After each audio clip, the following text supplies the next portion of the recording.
Hey guys, in this video I will show you how to uninstall Riot Client. Alright, let's begin. If you try uninstalling Riot Client through Windows settings, you'll notice it doesn't appear in the program list sometimes. If it's the case for you, follow the following steps. First, find the Riot Client shortcut on your desktop.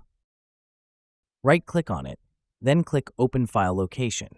In the window that opens, go to the top navigation bar, then go one step back.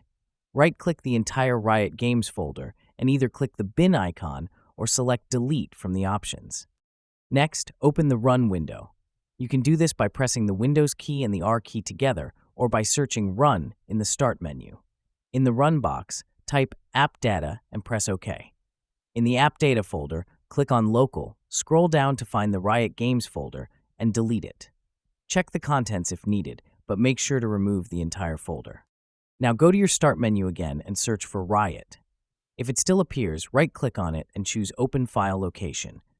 Once there, go one folder back, find Riot Games, and delete it again. Finally, search your system once more for Riot Games. If nothing shows up, the client has been fully removed. So that's basically how you can uninstall Riot Client. And that's it for this video. If you find this helpful, consider subscribing and giving this a big thumbs up. Thanks.